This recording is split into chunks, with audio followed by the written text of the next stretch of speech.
How many of you still remember the Liberation Day?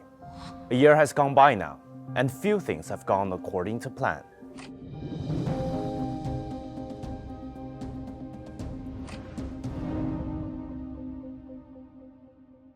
Hello everybody and welcome to this episode of Take Note. I'm Huang Jiyuan. Recently, I had a conversation with someone about this whole mess with the tariffs. I asked him, a year in, with everything that has changed, how do we make sense of them? This is what he said. What exactly do his tariffs do? I mean, it Nothing was good. imposed, then it was struck down. Now he's finding new ways to impose them, which, we're still looking at it. One of the reasons Trump is doing this, I think, is to find out how much power he can take from Congress and from the courts and put it into the executive branch. Because tariffs traditionally are a legislative matter, not a matter of presidential decree. So he's testing, will the Congress try to hold on to its power? Apparently not. But the courts, they're going to hold on to their power. It's something to do. Can he reorganize the power within the three branches of government? And so you have to keep that in mind.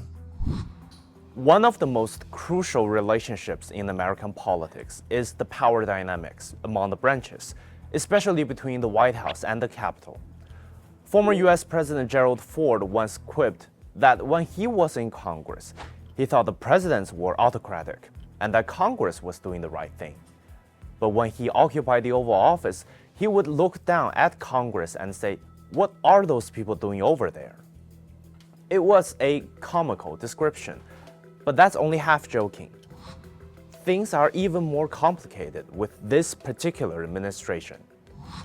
Make America Great Again has two core objectives: revitalizing American manufacturing capability and avoiding wars and foreign interventions. Both have failed so far.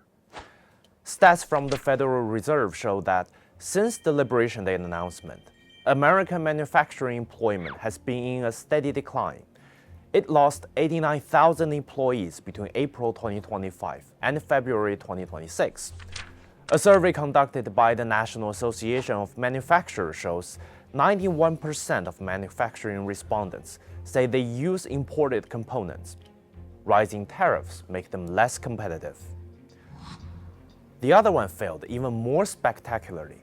From the onset, there have been high-profile detractors, like conservative host Megyn Kelly on her Sirius XM show. No one should have to die for a foreign country. Popular podcaster Joe Rogan, who endorsed President Trump in the 2024 election, now puzzled by his actions. It just seems so insane based on what he ran on. It's not just the hosts and pundits, but the Republican officials are getting antsy. Some Republicans venting their frustration with the Trump administration after a classified briefing on the war in Iran.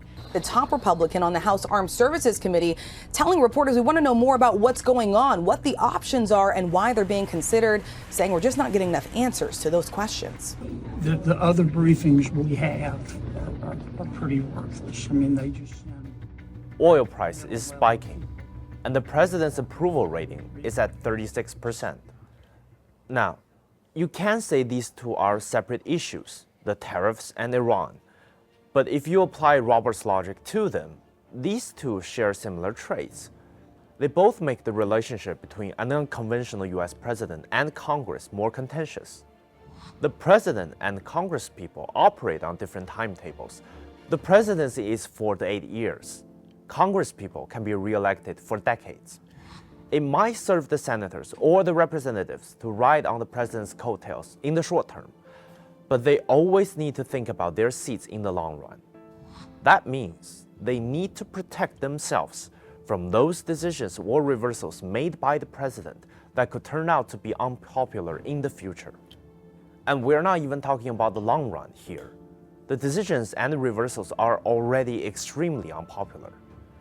What would happen when Congress becomes unwilling to work with the White House, while the White House wants to dig itself out of all the mess and is eager to leave a positive political legacy behind.